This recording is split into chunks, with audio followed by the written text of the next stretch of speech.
Hello, नमस्कार सखींनो. आज एकादशी निमित्त आपण वरईचा भात शेंगदाण्याचं बेसन करणार आहोत. प्रथम पहिल्या शेंगा भाजायला घेतलेल्या आहेत. शेंगा पण खायच्यात आपल्याला उपवासासाठी. शेंगा चांगल्या धुवून भाजून घ्यायच्या. छान अशी टेस्ट खूप खरपूस भाजून घेतलं खूप छान खरपूस असे शेंगदाणे लागतात त्याचे. तर मी शेंगदाणे भाजून घेते. आता बेसनासाठी आपण भाजलेले शेंगदाणे घेणार आहे. भाजलेले शेंगदाणे, हिरवी मिरची आणि मीठ फक्त एवढे घालायचे.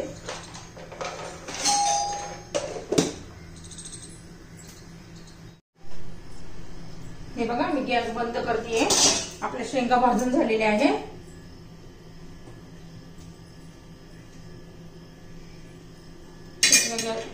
शेंगा भाजून झालेल्या आहे. आपल्याला आता शेंगदाण्याचं बेसन करायचंय. हे बघा, त्यासाठी मी शेंगदाणे घेतले, 3 मिरच्या घेतल्या. तिखटवाल्या मिरच्या आहेत, थोडे कमी करतेय. आणि मीठ घ्यायचं. काही लोक जिरं पण घालतात, उपवासाला चालतं त्यांना. आम्ही काही जिरं वापरत नाहीये. खिचडीला आम्हाला चालत नाही जिरं. आता हे शेंगदाण्याच्या बेसनासाठी आता हे मी मिक्सर मध्ये फिरून घेते, बारीक पेस्ट करून घेते.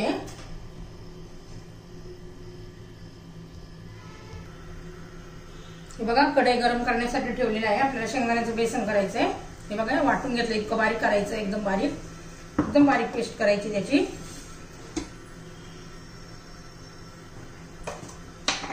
बघा, आता तूप घालूया थोडं चमचाभर. तेल घालायचं तर तेल पण घालू शकता शेंगदाण्याचं. ते तूप घातलंय. बघा, तूप गरम झालेलं आहे. शेंगदाणा, मिरची, मीठ बारीक करून झालेलं घालायचं. हे खिचडी बरोबर आणि वरईच्या भाताबरोबर खूप छान लागतं बेसन.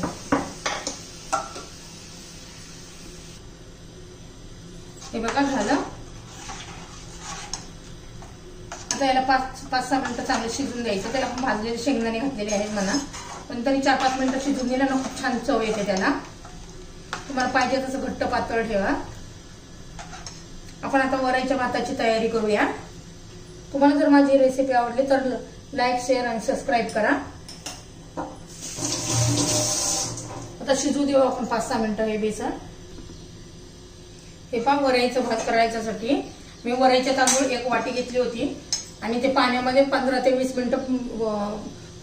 मिनिटं भिजत ठेवले होते. म्हणजे पटकन शिजतात आणि चांगले फुलतात ते बगरचे दाणे. आता त्यासाठी काय करायचे आपल्याला, ह्या 4 मिरच्या घेतल्यात मी. ह्या मिरच्या खूप तिखट आहेत. त्यात थोडे शेंगदाणे घालायचे आणि आता खूप बारीक नाही करायचं, उघड असं मोठं बारीक करायचं आपल्याला. 2 चमचे शेंगदाणे घातले आणि 4 मिरच्या घातल्या. हे बारीक करून घेऊया. हे बघा, आपलं बेसन झालेलं आहे. चांगलं 3-4 मिनिटं शिजून झालेलं आहे उकळून. आता ते उतरून ठेवते. आता आपल्याला वरईचा भात करायचा आहे. त्यासाठी कढई गरम करण्यासाठी ठेवली आहे.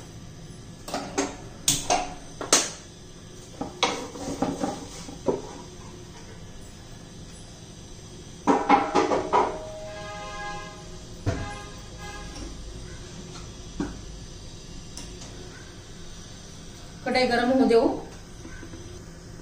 हे बघा, आपली कढई गरम झालेली आहे.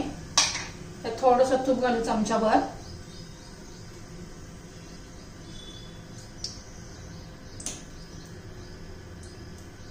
तूप गरम होऊन देऊ, वितळून देऊ.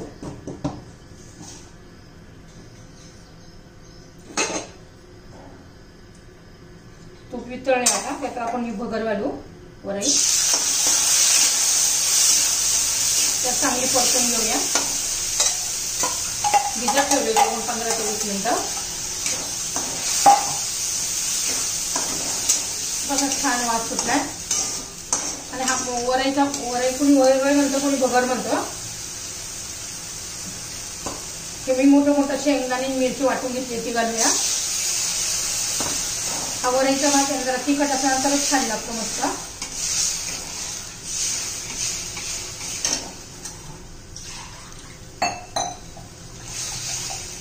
वरई भिजत म्हणजे पटकन शिजतो, चांगला फुलतो.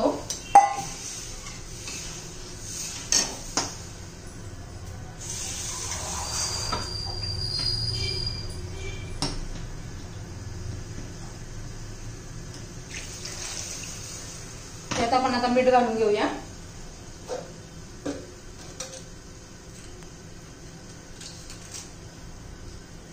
चवीनुसार मीठ घालायचंय.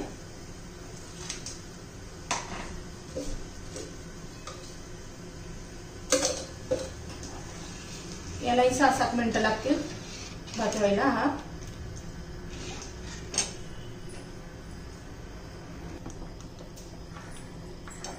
अजून मधून हलवून घ्यायचं जरा, म्हणजे खाली लागत नाहीये. अजून 2-3 मिनिटं लागतील. थोडस अजून.